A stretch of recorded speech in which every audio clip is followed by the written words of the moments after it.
গণতন্ত্র পুনরুদ্ধার করা না গেলে ভবিষ্যৎ কি হবে কেউ বলতে পারবে না, বললেন খন্দকার মোশাররফ। ডক্টর ইউনূসের বিরুদ্ধে শ্রম আদালতে মামলা চলবে, আপিল বিভাগ। জঙ্গি তৎপরতার কথা শুনলেই তাদের চিহ্নিত করে ধরা হচ্ছে, বললেন স্বরাষ্ট্রমন্ত্রী। বিএনপি এলে নির্বাচনকালীন সরকারে রাখার কথা বিবেচনা করা যেতে পারে, বললেন ওবায়দুল কাদের। আওয়ামী লীগের কৌশল এখন আর কাজ করে না, বললেন জয়নাল আবেদিন। এবার দেখুন বিস্তারিত। গণতন্ত্র পুনরুদ্ধার করা না গেলে ভবিষ্যৎ কি হবে কেউ বলতে পারবে না, বললেন খন্দকার মোশাররফ। বাংলাদেশের গণতন্ত্র যদি পুনরুদ্ধার করা না যায় তাহলে বাংলাদেশের ভবিষ্যৎ কি হবে কেউ বলতে পারবে না, এই মন্তব্য করেছেন বিএনপির স্থায়ী কমিটির সদস্য খন্দকার মোশাররফ হোসেন। তিনি বলেছেন, গণতন্ত্র পুনরুদ্ধার করতে হবে। এই সরকারকে যত দ্রুত বিতাড়িত করা যায় দেশের জনগণ ও দেশের জন্য ততই মঙ্গল।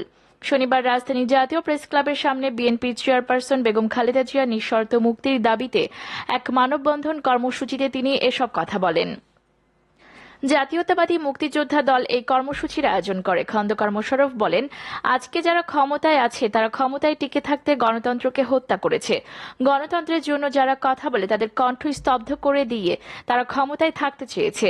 নির্দলীয় সরকারের অধীনে নির্বাচনের দাবিতে আন্দোলনে রয়েছে বিএনপি। সেই আন্দোলনের সমর্থনে যুক্তি দিতে গিয়ে বিএনপি নেতা খন্দকার মোশাররফ হোসেন গত দুটি জাতীয় নির্বাচন নিয়ে তাদের অভিযোগ আবারও তুলে ধরেন।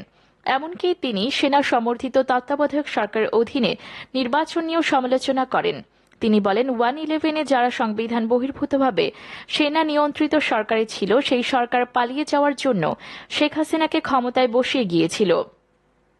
সেই আওয়ামী লীগ আজকে গায়ের জোরে ক্ষমতায় রয়েছে। এদেশের মানুষ 2014-তে নির্বাচন বয়কট করেছিল, 2018-তে দিনের পর রাতে ডাকাতি করেছে। দেশে বিদেশে আজ একই কথা। অপরদিকে ডক্টর ইউনূসের বিরুদ্ধে শ্রম আদালতে মামলা চলবে, বলল আপিল বিভাগ। শ্রম আইনে লঙ্ঘনের মামলা বাতিলের আবেদন খারিজের বিরুদ্ধে গ্রামীণ টেলিকমের চেয়ারম্যান ডক্টর মোহাম্মদ ইউনূসের লিভ টু আপিল খারিজ করে দিয়েছেন আপিল বিভাগ। এর ফলে ডক্টর ইউনূসের বিরুদ্ধে শ্রম আদালতে মামলা চলবে বলে জানিয়েছেন আইনজীবীরা। সোমবার আপিল বিভাগের জ্যেষ্ঠ বিচারপতি মোহাম্মদ নুরুজ্জামানের নেতৃত্বে আপিল বেঞ্চে এই আদেশ দেন। আদালতে আবেদনের পক্ষে ছিলেন আইনজীবী আব্দুল্লাহ আল মামুন। কলকারখানা ও প্রতিষ্ঠান পরিদর্শনের অধিদপ্তরের পক্ষে ছিলেন আইনজীবী মোহাম্মদ খুরশিদ আলম খান। রাষ্ট্রপক্ষে ছিলেন attorney general M Amin Uddin. এর আগে গত 3 এপ্রিল বিষয়ে শুনানি শেষে আদেশের জন্য আজকের দিন রাখা হয়। গত বছরের 17 আগস্ট বিচারপতি এম কুদ্দুস জামান ও বিচারপতি ফাহমিদা কাদের হাইকোর্ট বেঞ্চ মামলা বাতিলে ইউনূসের আবেদনে জারি করা রুল খারিজ করে রায় দেন। এরপর ডক্টর মোহাম্মদ ইউনূস আপিল বিভাগে আবেদন করেন। 2021 সালে 9 সেপ্টেম্বর ঢাকার তৃতীয় শ্রম আদালতে কলকারখানা ও প্রতিষ্ঠান অধিদপ্তরের শ্রম পরিদর্শক আরিফুজ্জামান বাদী হয়ে ডক্টর ইউনূস সহ 4 জনের বিরুদ্ধে এই মামলা করেন। ইউনূস ছাড়াও এমডি মোহাম্মদ আশরাফুল হাসান, পরিচালক নূরজাহান বেগম ও মোহাম্মদ শাহজাহানকে মামলার বিবাদী করা হয়। অপরদিকে জঙ্গি তৎপরতার কথা শুনলেই তাদের চিহ্নিত করে ধরা হচ্ছে, বললেন স্বরাষ্ট্রমন্ত্রী। স্বরাষ্ট্রমন্ত্রী আসাদুজ্জামান খান বলেছেন, আমরা জঙ্গি তৎপরতার কথা যখনই শুনেছি তখনই তাদের চিহ্নিত করছি এবং আমরা তাদের ধরে ফেলছি। জঙ্গি যেই হোক, কি নাম ধরে তারা আসছে সেটা আমাদের কাছে প্রাধান্য পাচ্ছে না। আমাদের কাছে প্রাধান্য পাচ্ছে তারা অস্ত্রধারী, তারা জঙ্গি। রোববার দুপুরে চট্টগ্রামের সাতকানিয়ার Baitul Izzat border guard training centre and কলেজের বীরত্ব মুজিবুর রহমান প্যারেড গ্রাউন্ডে 99তম রিক্রুট ব্যাচের সমাপনী কুচকাওয়াজ শেষে সাংবাদিকদের এক প্রশ্নের জবাবে স্বরাষ্ট্রমন্ত্রী এসব কথা বলেন। স্বরাষ্ট্রমন্ত্রী কুচকাওয়াজ অনুষ্ঠানে প্রধান অতিথি হিসেবে উপস্থিত ছিলেন। জঙ্গিদের স্বাভাবিক জীবনে ফিরিয়ে আনা প্রসঙ্গে আসাদুজ্জামান খান বলেন, যারা ভুল পথে চলে গিয়েছে তারা যদি স্বাভাবিক জীবনে ফিরে আসতে চায় তবে সরকার তাদের সব ধরনের সহযোগিতা করবে। এর আগে কুচকাওয়াজ অনুষ্ঠানে প্রধান অতিথির বক্তব্যে নবীন সৈনিকদের উদ্দেশ্যে স্বরাষ্ট্রমন্ত্রী বলেন, শৃঙ্খলা হচ্ছে সৈনিকের মূল পরিচিতি। আদেশ ও কর্তব্য পালনে তিনি কখনো পিছপা হন না। তিনি প্রকৃত সৈনিক। সততা, বুদ্ধিমত্তা, নির্ভরযোগ্যতা, আনুগত্য, তেজ ও উদ্দীপনা একটি বাহিনীর শৃঙ্খলা এবং পেশাগত দক্ষতার মাপকাঠি। নবীন সৈনিকেরা এসব গুণাবলীর প্রতিফলন ঘটিয়ে বাহিনীর ঐতিহ্যকে সমুন্নত রাখবে বলে আশাবাদ ব্যক্ত করেন তিনি।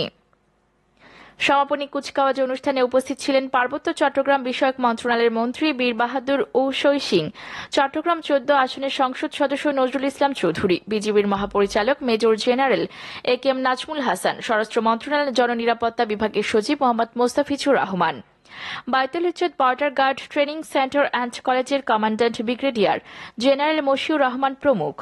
এর আগে স্বরাষ্ট্রমন্ত্রী কুচকাওয়াজে নবীন সৈনিকদের সালাম গ্রহণ করেন। ৯৯তম রিক্রুট ব্যাচের ৩৭ জন নারী সহ ৫৩৯ জন নবীন সৈনিক শপথ নেন। অপরদিকে বিএনপি এলে নির্বাচনকালীন সরকার রাখার কথা বিবেচনা করা যেতে পারে বললেন ওবায়দুল কাদের। বিএনপি আগামী নির্বাচনে আসার ঘোষণা দিলে দলটিকে নির্বাচনকালীন সরকার রাখার বিষয়টি বিবেচনা করতে পারে আওয়ামী লীগ, একথা জানিয়েছেন ক্ষমতাসীন দলের সাধারণ সম্পাদক ওবায়দুল কাদের। রোববার বনানী সেতু ভবনে বাংলাদেশ সেতু কর্তৃপক্ষের বোর্ড সভা শেষে সাংবাদিকদের প্রশ্নে একথা জানান ওবায়দুল কাদের।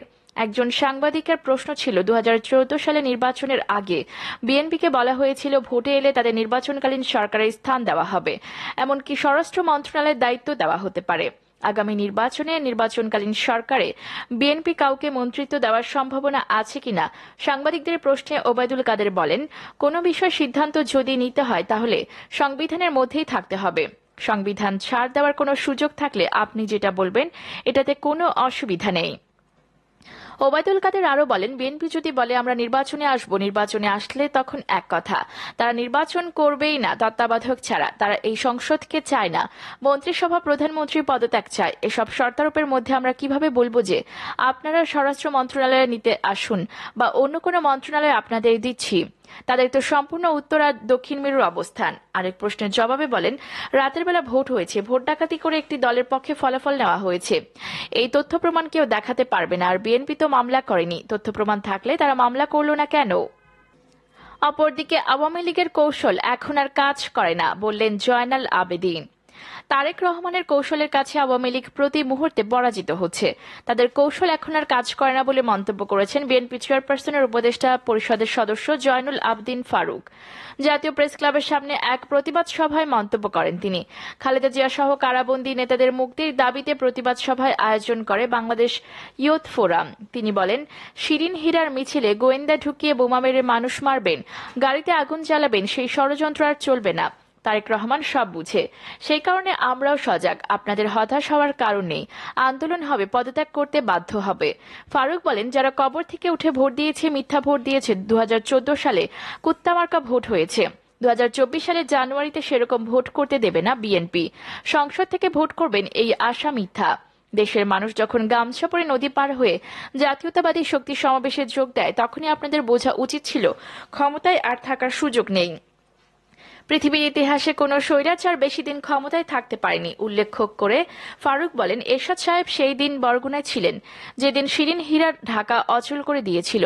তখন বলা হয়েছিল ঢাকা অচল করে দিলেও লাভ হবে না, এরশাদ ক্ষমতা ছাড়বে না।